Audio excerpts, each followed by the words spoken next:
আব্বাজি আমার এক শ্রেণীর মৌলবীরা বলছে শবে বরাত বলে কিছু নেই, সব মানে রাত্র, বরাত মানে আপনার ভাগ্য। আব্বা আমার বোঝা যায় মুক্তির রাত, বরাত মানে মুক্তি। এখন বোঝা গেল আপনার কিনা রাতে হবে মুক্তি। এই রাতে আমার আল্লাহ পাক রব্বুল ইজ্জাত বিশেষ করে রহমতের দৃষ্টি দেন, আর কয়েক প্রকারের মানুষ ব্যতীত সকলের জীবনের গুনাহ মাফ করার স্বীকৃতি আমার দরুদি নবী দিয়েছেন। আরো জোরে বলুন সুবহানাল্লাহ।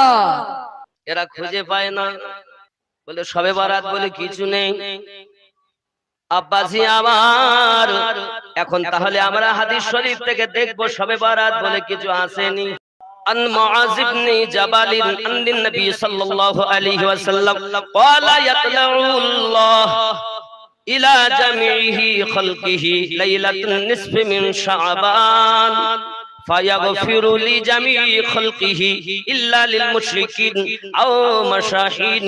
قال الحيشمي رواه الطبراني في الكبير ولا أوسط ورجاله ثقات. জোরে বলুন সুবহানাল্লাহ।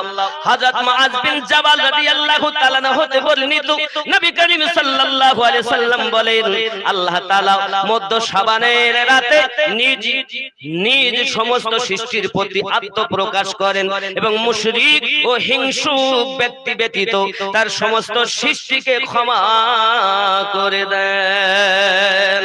জোরে বলুন।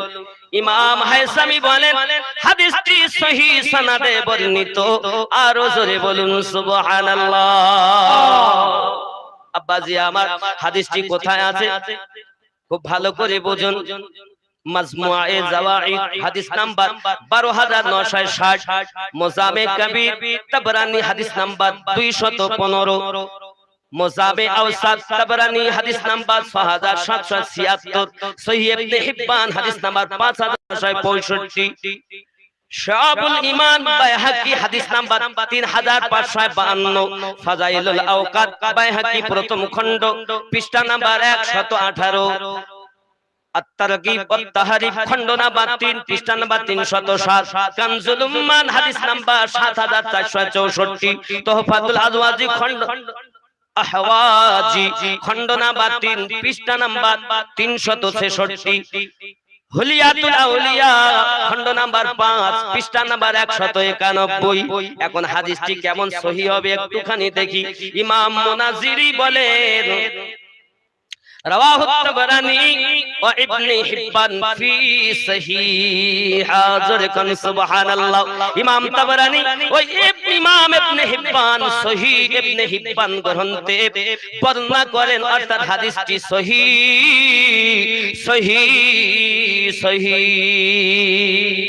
সুবহানাল্লাহ। এরা খুঁজে পাচ্ছে না, একটু কচু শাক খাওয়া চোখের জ্যোতি ফিরবে। কচু শাক খেলে চোখের জ্যোতি ফিরবে বাবা।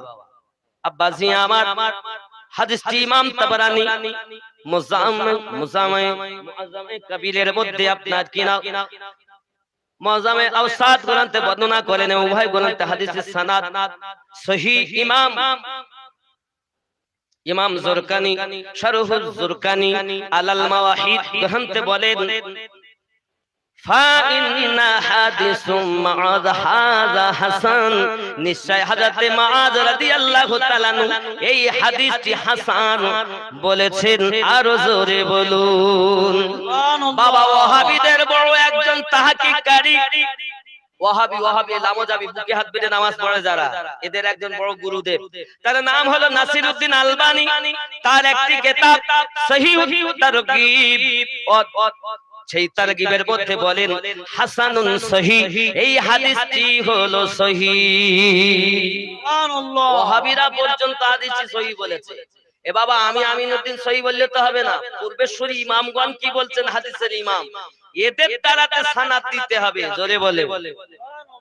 এরা খুঁজেই পাচ্ছে না। এই রূপ ভাবে বহু হাদিসে আমার নবী সাল্লাল্লাহু আলাইহি সাল্লাম বলেছেন। আর কি বলেছেন দেখুন, আন কাসির ইবনে মাদরাতুল হাদরি من أن النبي صلى الله عليه وسلم قال في ليلة النصف من شعبان يغفر الله عز وجل لأهل الأرض إلا المشركين والمشاهين. رواه البيهقي في شعب الإيمان وقال مرسلا. جد جركن سبحان الله. حضرت কাসির পীর মুদ্রা হযরমি রাদিয়াল্লাহু তাআলা আনহু তে বর্ণিত নবী করিম সাল্লাল্লাহু আলাইহি ওয়াসাল্লাম ইরশাদ করেন, আল্লাহ তাআলা মধ্য শাবান শবে বরাতের রাতে মুশরিক ও হিংসুক ব্যতীত সমস্ত পৃথিবীবাসীকে ক্ষমা করে দেন। সুবহানাল্লাহ। ধারা খুঁজে পান এইরূপ ভাবে অনেক দলিল, এতটা দলিল আছে বাবা এর পিছনে যে আপনি অন্তত শতাধিকের উপরে দলিল আছে। জোরে কোন সুবহানাল্লাহ। ওরা খুঁজে পাচ্ছে না। আব্বাজি আমার শুধু তাই নয়, আপনি আরো দেখুন পূর্বেশ্বর ইমামগণ কি বলেছেন। আন আবি সালিবাতা আল আবি সালিবা আল খাশনি আন নবী সাল্লাল্লাহু আলাইহি ওয়াসাল্লাম النبي صلى الله عليه وسلم قال إذا كان ليلة النصف من شعبان اطلع الله إلى خلقه فيغفر للمؤمنين ويملي للكافرين ويدعو أهل الحقد بحقدهم حتى يدعوه. رواه البيهقي وقال هو জলকন্না সুবহানাল্লাহ। হে বাবাজি আমার এক কথায় পূর্বেশ্বরী সমস্ত ইমামগণ শাবানের মধ্যরাত্রকে আল্লাহ পাক আল্লাহ তাআলা বরকতময় বানিয়েছেন। এত বরকতময় तमाम পৃথিবীর মানুষকে আল্লাহ maaf করে দেন। maaf করেন না জাদুকরকে, maaf করেন না হিংসুকে, maaf করেন না আপনার আত্মীয়তার বন্ধন ছিন্নকারীকে, maaf করেন না মদ পানকারীকে, মা বাপের নাফরমান সন্তানকে maaf করেন। হে বাবাজি আমার, কিন্তু কেউ যদি গুনাহে কাবিরা করে আর আল্লাহ পাকের কাছে যদি ক্ষমা ভিক্ষা করে, আমার আল্লাহ পাক আল্লাহ তাআলা তাকে maaf করে দিবে। সুবহানাল্লাহ। আমরা পাই তাই আমরা করি। আব্বাজি আমার আরো ওরা বলতেছে করা যাবে না। হ্যাঁ, ওরা এটাও বলছে করা যায়। যেমন আরো একটি হাদিস পাওয়া যায়, আম্মা জান আয়েশা রাদিয়াল্লাহু তাআলা তিনি বর্ণনা করেন, একদিন আমার নবী পাক সাল্লাল্লাহু আলাইহি ওয়াসাল্লাম আমার ঘরে এসেছেন, ইবাদত বান্দেগী করতেছেন, এমন ইবাদত করতেছেন, কান্নাকাটি করতেছেন নবী আমার। আমি হঠাৎ মনে করলাম বুঝি নবী আমার দুনিয়া থেকে ইন্তেকাল করে গেছেন। আমি আয়েশা রাদিয়াল্লাহু তাআলা আনহা আমার নবী পাকের ইবহাম আঙ্গুল মোবারকাকে আপনার হিলিয়ে দিলাম। আমার নবী পাক সাল্লাল্লাহু আলাইহি ওয়াসাল্লাম নামাজ সমাপ্ত করে বললেন, ও গো বিবি আয়েশা, তুমি এমন করে ইবহাম আঙ্গুলকে হিলিয়েছো, তুমি মনে করেছো আমি তোমার হকে ফাঁকি দিয়েছি? হুজুর গো না না না, আমি মনে করলাম বুঝি আপনি দুনিয়া থেকে ইন্তেকাল করে গেছেন, কারণ আপনার নড়াচড়া দেখতে পাচ্ছি না, আপনি নীরব নিস্তব্ধ হয়ে গেছেন হুজুর। এই জন্য আমি আয়েশা রাদিয়াল্লাহু তাআলা আনহা আপনার ইবহাম আঙ্গুলকে আপনার কিনা হিলিয়ে দিয়েছি। আমার আপনার নবী বলেন, ও গো বিবি আয়েশা, তুমি জানো আজকের কোন রাত হলো? এই রাতটার নাম হলো লাইলাতুল মুবারাকা, যাকে শবে বরাতের রাত বলা হয় বিবি।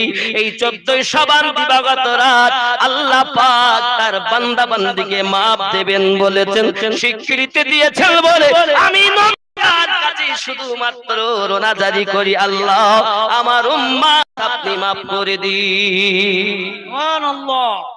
আব্বাজি আমার আরো একটি হাদিস পাওয়া যায়, আম্মা জান আয়েশা রাদিয়াল্লাহু তাআলা আনহা বলেন, একদিন আমি নবী পাককে পেলাম না আমার গৃহে। আমি আপনার কিনা খুঁজতে লাগলাম, হঠাৎ করে আমি আমার নবী পাককে পেয়ে গেলাম জান্নাতুল বাকি জান্নাতুল মানওয়ারার নিকটতম কবরস্থান জান্নাতুল বাকির মধ্যে। এমন সমাধি আমি নবী পাকের সঙ্গে দোয়াতে শামিল হয়ে গেলাম, কারণ আমার আপনার নবী ওই আপনার 14 শাবান দিবাগত রাতে জান্নাতুল বাকির কবরস্থানের মধ্যে ঢুকে সমস্ত উম্মাতানের জন্য দোয়া চাচ্ছেন। জোরে বলুন সুবহানাল্লাহ। এখন এইখানে দেওবন্দি ওয়াহাবিরা বলে একা একা যাও, সবাইকে নিয়ে যাওয়া যাবে না। ওরা বলতেছে বেদাত বেদাত বেদাত, এই বলতে না। হ্যাঁ বন্ধুরে, ওরা বলতে চায় আমার নবী পাক একা গেছেন, তুমি লোক ডেকে নিয়ে যাওয়া কেন? ওরা বলে বেদাত। আমি আরো আপনাদেরকে দলিল দেব জিয়ারাতের প্রসঙ্গে সাহাবী রাসূল করেছেন কিনা।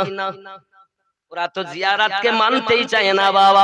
সোনামানিক আমার পৃথিবীর জমিনে তারা বলতে চায় বেদাত। বেদাত মানে নতুন আবিষ্কৃত।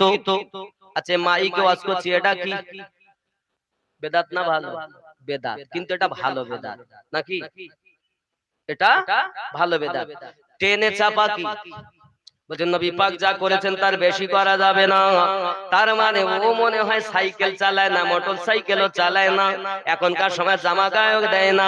বাবা তখনকার সময় এই খতমে বুখারী হতো না, তোমরা করো কেন? এটাও তো বেদাত। খতমে বুখারী হয় না? এত বড় গাধা যে নবী পাক যা করেছেন তার বাড়তি করে না, তা তুমি করো কেন গো? তোমার কোন হাদিসে পেয়েছো যে খতমে বুখারী করতে? তুমি হাদিস থেকে দেখাও খতমে বুখারী হবে। বুখারীর তো জন্মই হয়নি তখন। বাবজি আমার কোরআন শরীফের জিলদ লাগানো হয় তখন ছিল না, কিন্তু আমরাও জানি এটা বেদাত, কিন্তু ভালো ভালো বেদাত, নেকির কাজ। জিয়ারত করি আমরা, আর এক ভাইকে সাথে করে নিয়ে যাই, আব্বাকে নিয়ে যাই, চাচাকে নিয়ে যাই, দাদুকে নিয়ে যাই। এই কারণে কবর জিয়ারত বেশি বেশি করে আমার নবী পাক করতে বলেছেন। কবর জিয়ারত করলে মনের পরিবর্তন ঘটে যায়। আর পৃথিবীর জমিনে যারা কবর জিয়ারত করে তারা মুস্তাহাব সওয়াবের অধিকারী হয়। আল্লাহ পাক আল্লাহ তাআলা তার দোয়া যদি কবুল করে, মৃত ব্যক্তি কবরে আযাব থেকে নেজাত পেয়ে যায়। আব্বাজি আমার এখন জিয়ারত করব আমরা। এখন চলুন না কেন, আমার আপনার নবী সাল্লাল্লাহু আলাইহি ওয়াসাল্লাম তিনিও জিয়ারত করেছেন। বাবাজি আমার আমরা করলে যত দোষ, বাবা আমার নবী পাক সাল্লাল্লাহু আলাইহি ওয়াসাল্লাম নিজে জিয়ারত করছেন। قال النبي واجمعوا على ان زيارتها سنة لهم। ইমাম নববী বলেছেন উম্মতের ইজমা হয়েছে যে কবর জিয়ারত করা সুন্নাত। জোরে বলুন সুবহানাল্লাহ। ইমাম জালালউদ্দিন সিউতির কথা বলছি, যিনি ইমাম জালালউদ্দিন সিউতি রাহমাতুল্লাহ আলাইহি ৭৫ বারের বেশি আমার নবীকে দিদার করেছে। ইমাম জালালউদ্দিন সিউতি রাহমাতুল্লাহ আলাইহি বলছেন, বাবাজি আমার ইমাম সিউতি শারহে সুন্নাহ ইবনে মাজাহ প্রথম খণ্ড ১১৩ পৃষ্ঠাতে, জাহিরাতুল ওকাবি ২০তম খণ্ড ২৫ পৃষ্ঠায়, ইমাম মোল্লা আলী কারি মেরকাত শারে মেশকাতের ৪র্থ খণ্ড ১২৫৫ পৃষ্ঠায়। জোরে কোন সুবহানাল্লাহ। সহিহ হাদিসের আলোকে কবর জিয়ারত। আন ইবনে বুরাইদা আন আবি ক্বালা ক্বালা রাসূলুল্লাহ সাল্লাল্লাহু আলাইহি ওয়াসাল্লাম নাহাইতুকুম আন জিয়ারাতুল কুবুর ফুজুরুহা ফাইন্না জিয়ারাতুহা তাযাক্কারুন। জোরে বলুন সুবহানাল্লাহ। হযরত ইবনে বুরাইদা রাদিয়াল্লাহু তাআলা তার পিতা সূত্রে বর্ণনা করেন, তিনি বলেন রাসূল পাক সাল্লাল্লাহু আলাইহি ওয়াসাল্লাম বলেছেন, ইতিপূর্বে আমি তোমাদেরকে কবর জিয়ারত নিষেধ করেছিলাম, এখন থেকে কবর জিয়ারত করো, কেননা জিয়ারতের মাধ্যমে পরকালের কথা স্মরণ হয়। আর জোরে বলুন মুসনাদে ইবনে জাদ হাদিস নাম্বার 1989, মুসনাদে আহমদ হাদিস নাম্বার 22958, সহিহ মুসলিম শরীফ হাদিস নাম্বার 2305, সুনানে আবি দাউদ হাদিস নাম্বার আপনার কিনা 3235, মুসনাদে বাজ্জার হাদিস নাম্বার 4435, ইমাম নাসাই সুনানে কুবরা হাদিস নাম্বার 2171, সুনানে নাসাই হাদিস নাম্বার 2032, আল মুনতাকা হাদিস নাম্বার 863, সহিহ ইবনে হিব্বান হাদিস নাম্বার 5391, ইমাম তাবারানী মুজামুল আওসাত হাদিস নাম্বার 2966, ইমাম তাবারানী মুজামুল কবির হাদিস নাম্বার 1152, ইমাম তাবারানী মুসনাদে শামিল হাদিস নাম্বার 2442, ইমাম আবু নাসাই হিলিয়াতুল আউলিয়া খণ্ড নাম্বার, হে বাবা খণ্ড নাম্বার 7 পৃষ্ঠা নাম্বার 367, ইমাম বাইহাকি শুআবুল ঈমান হাদিস নাম্বার 8848, ইমাম বাগাবী শানে সুন্নাহ হাদিস নাম্বার 1553, মুসান্নাফ আব্দুর রাজ্জাক হাদিস নাম্বার 6708, ইমাম বাইহাকি মারিফাতুস সুনানি আল আসার হাদিস নাম্বার 17000 17414 ইমাম বাইহাকি সুনানে কুবরা হাদিস নাম্বার 17886 সো বাবাজি আমার জোরে কোন সুবহানাল্লাহ। ফুজুরুহা তোমরা করো। এই ফুজুরুহা এতটা বর্ণনায় নবী পাক বলেন আমি আগে জিয়ারত করতে মানা করেছিলাম, এখন সবাইকে বলছি তোমরা ফুজুরুহা সবাই জিয়ারত করো। আর ওরা কানা খুঁজে পাচ্ছে না, একা একা যাও। এই রূপ ভাবে বহু দলিল আছে। আমার রাসূল নিজে তার আব্বা জানের রওজা জিয়ারত করতে গিয়ে আম্মা জানকে হারিয়েছেন। অনেকবার আমার দরুদি নবী আব্বা আম্মা রওজা জিয়ারত করতে গেছে। সুবহানাল্লাহ। তাহলে জিয়ারত করা আমরা এটা এইজন্য যাও সুন্নাত, আর সবাই মিলে যাওয়া মুস্তাহাব। আরো জোরে বলে আরো জোরে বলে তাহলে যারা মুস্তাহাব ভালো কাজ থেকে আমাদেরকে বাধা দেয় এরা কোন দলের মানুষ হবে আপনি নিজেই হিসাব করুন। শবে বারাতের রাত বাবা আমার কোরআন তেলাওয়াত করুন, জিকির আজকার করুন, বস্ত্রহীনকে বস্ত্র দেন, সব কিছু করা জায়েজ আছে।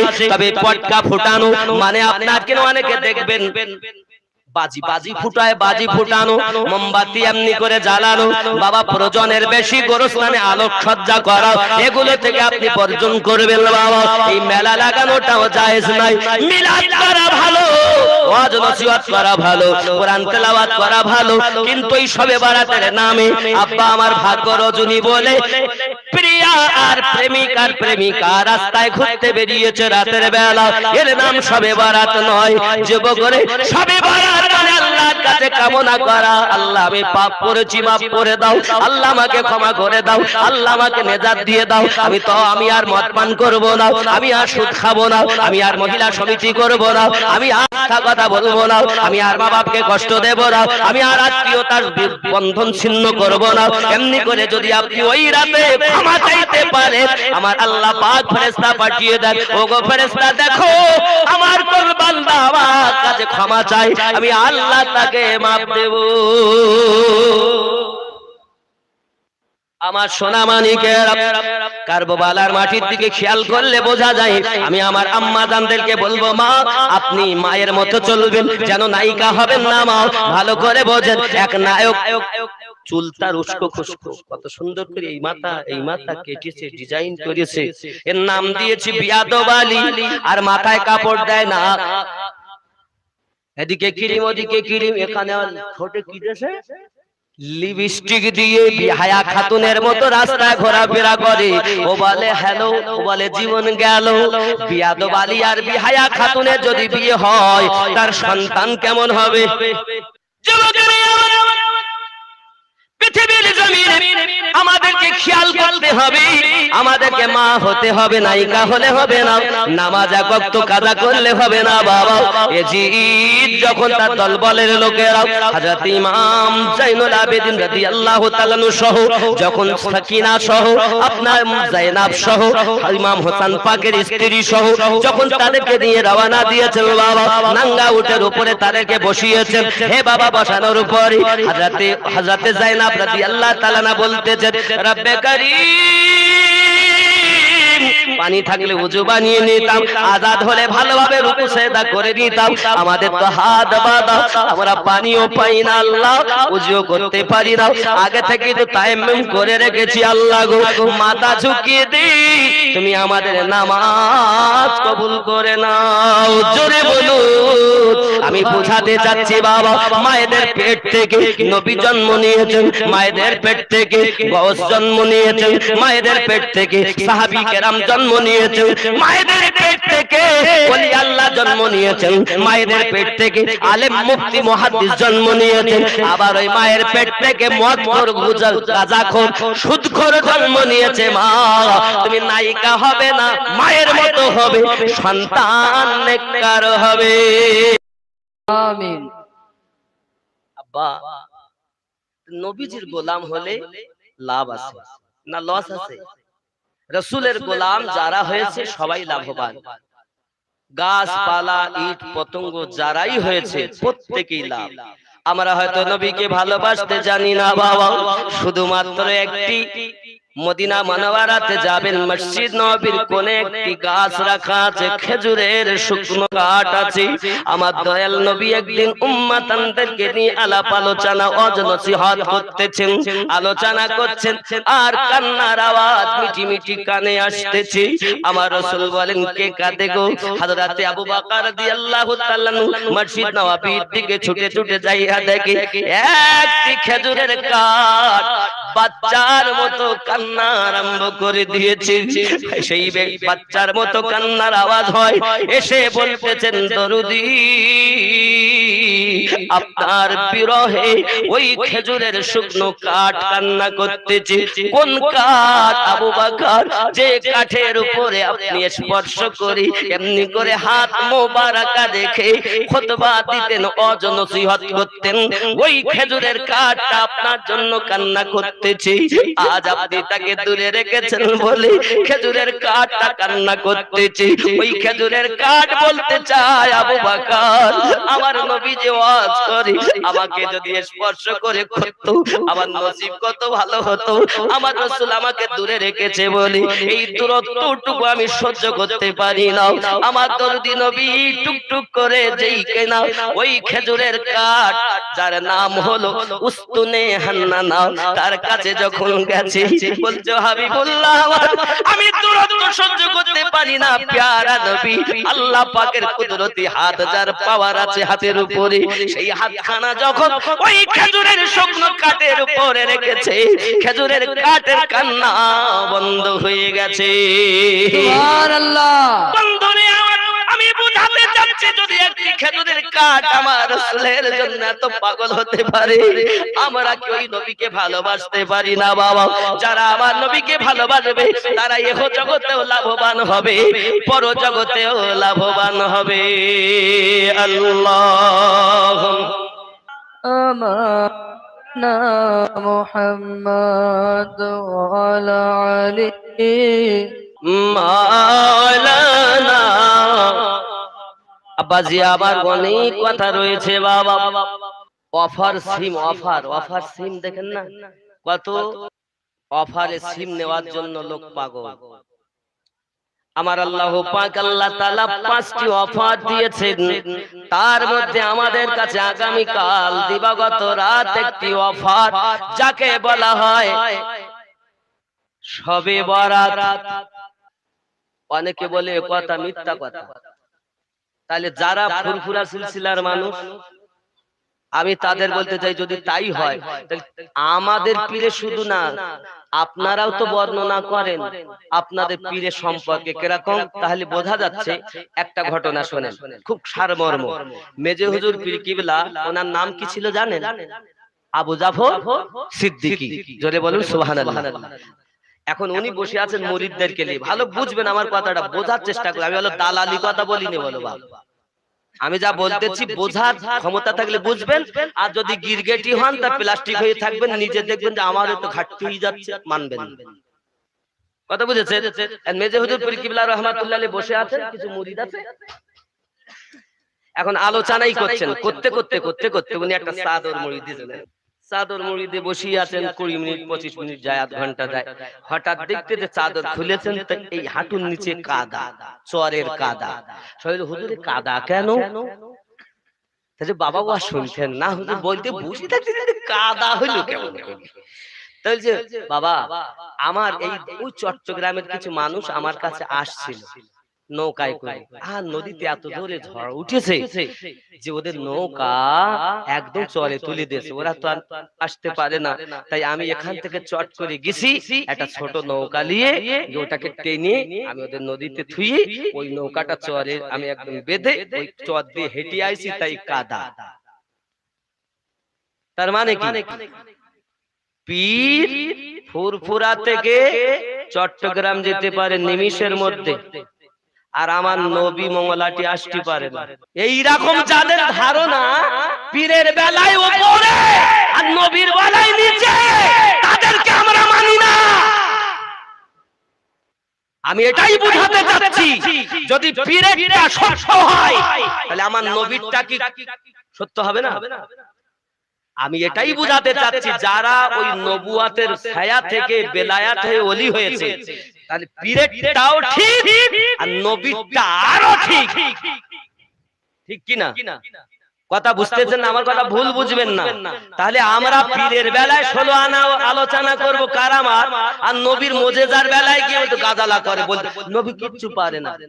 তার মানে ফুরফুরা শরীফ থেকে বসে বসে বাংলাদেশ দেখতে পাচ্ছে, আর আমাদের নবী মদিনা থেকে আমাদের দেখতে পাচ্ছেন না। নাউজুবিল্লাহ বলে। আমি বুঝাতে যাচ্ছি, খুব ভালো করে বুঝবেন। আমরা হলাম সুন্নি, আমাদের আকীদা উপর থেকে নিচে পর্যন্ত ঠিক আছে। আমাদের মুর্শিদ ওলি আল্লাহকেও আল্লাহ দিয়েছেন ক্ষমতা, তাই তারা ক্ষমতা পেয়েছেন। আমাদের নবীকেও আল্লাহ দিয়েছেন ক্ষমতা, তাই তারা ক্ষমতা পেয়েছেন। আমাদের ওলি আল্লাহদের ক্ষমতা আল্লাহর দেওয়া, আমাদের নবীকেও ক্ষমতা আল্লাহর দেওয়া। জোরে বলে। আর যারা নিজের পীরের ক্ষমতাটা তো বর্ণনা করে গেল 16 আনা, আর নবী পাকের বেলায় ক্ষমতায় যাদের মুখ বেঁকে যায়, বুঝতে হবে আসলে ও নিজের বাপেরটা তো ওচো করতে চায়। আর যে নবী কোরআন শরীফ এনে দিয়েছেন, যে নবী হাদিস, যে নবী আমার নামাজ এনে দিয়েছেন, যে নবীর ওসিলায় তামাম দুনিয়া পেয়েছি, ওই নবীর সম্মান বলতে গেলে মুখ কালো হয়ে যায়। বুঝতে হবে ওর ভিতরটাই খারাপ, ভিতরটাই।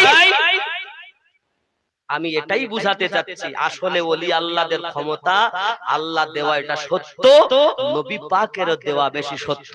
এখন ওলি আল্লাহকে আল্লাহ বেশি ক্ষমতা দিয়েছেন না রাসূলুল্লাহকে ক্ষমতা বেশি দিয়েছেন? কথা বলেন না কেন? তাহলে নবী ক্ষমতা বেশি না কম?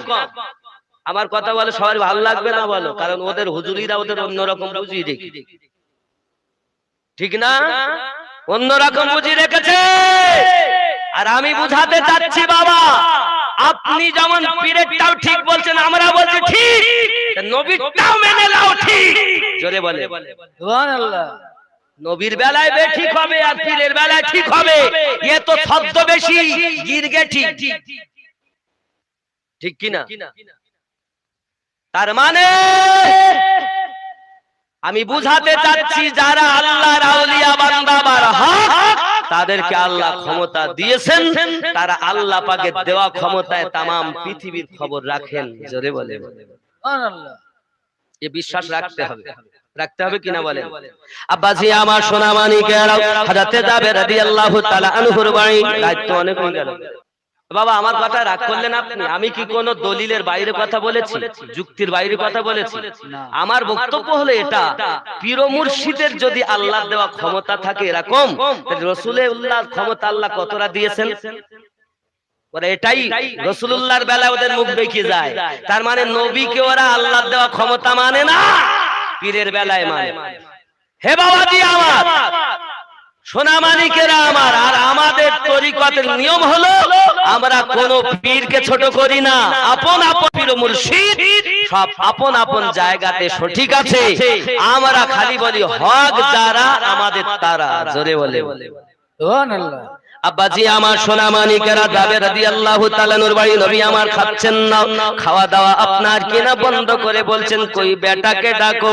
বিবিকে গিয়ে বলছেন বিবি বেটা দুটি কই, সঙ্গে সঙ্গে বলছেন না যে মারা গেছে, কাফন পরিয়ে শুইয়ে রেখেছে। বিবি দেখছেন নবী যদি চলে যান, এ যুবকেরা আমার, এমন সময়তে আপনার কিনা কিছু না বলে আপনার বলছেন, বলেন নবীজি কি আমার বাচ্চা দুটো ঘুমিয়ে গেছে। মনে মনে মেরে ঘুমের কথা যখন বাহানা করতেছেন, জাবের রাদিয়াল্লাহু তাআলা এসে বলছেন হুজুর বাচ্চা দুটি ঘুমিয়ে গেছে। আমার নবী পাক বলেন কই ডাকো না। হুজুর তারা খুব ঘুমিয়ে গেছে, এখন উঠবে না। আমার নবী বলেন কোথায় ঘুমিয়েছে, আমাকে নিয়ে চলো। আমার দরদি নবী সেখানে গেলেন। বাচ্চা দুটি মারা বাবা, আমার মা কাঁদে, আব্বা কাঁদে, স্বামী আমার, আমি আপনার কাছে কাছে কথা আপনারা গোপন রেখেছি। কেন গোপন রেখেছো বিবি? কারণ নবী গেলে নবী পাবো না, বেটা গেলে বেটা পাওয়া যায়। তাই আমি বেটার থেকে বেশি নবীকে ভালোবাসি বলে আমি মরা বাচ্চা শুইয়ে রেখেছি। আমার নবী আপনার নবী ওই মরা বাচ্চার কাছে যাইয়া চোখে যখন হাত দিয়েছে, আল্লাহ নবীর ওই পাওয়ার কুদরতি ওয়ালা আল্লাহর দেওয়া ক্ষমতায় হাত মোবারক বাচ্চার চোখে দেওয়াতে সঙ্গে সঙ্গে বাচ্চা জীবিত হয়। জোরে বলুন, বোঝা গেল হযরত আমাদের নবী পাক সাল্লাল্লাহু আলাইহি সাল্লামের হাত মোবারকের বরকতে জাবের রাদিয়াল্লাহু তাআলার বাচ্চা জীবিত হয়। আর ওই নবী পাকের আশিক গাউসে জামান আলাইহি রহমানের দোয়া বাচ্চার গায়ে হাত দিলে ওই বাচ্চা আল্লাহর কুদরতে জীবিত হয়। সুবহানাল্লাহ। বোঝা গেছে না? মুজিজাকে বুঝতে হবে, কারামাতকে বুঝতে হবে। একদম বাবাজি আমার ওয়াহারি রাহমাতুল্লাহ আলাইহি যার ফাতিহা করছি, ওনার জীবনে আমি বেশি বলবো না কারণ তত অর্ডার নাই, তবে ওনার ফাতিহা আমার ওয়াহারি রাহমাতুল্লাহ আলাইহি গেছেন। এখন ওরা বলে হুজুর এই যে যখন তা পরীক্ষা করতে হবে। তা যে ঘরে বসতে দিয়েছে বাবা, ওই খাটের উপরে তলায় আল্লাহ মানে নাম লিখেছে মুহাম্মাদুর রাসূলুল্লাহ সাল্লাল্লাহু আলাইহি ওয়াসাল্লাম লিখে কাপড়ের তলায়, খাটিয়ার তলায়, তার উপরে বেডশিট, তার নিচে ওইটা লিখে রেখে দিয়েছে। হুজুর এসেছে নবীর পাগল, নবীর পাগল কেমন পিঠ দেখবো।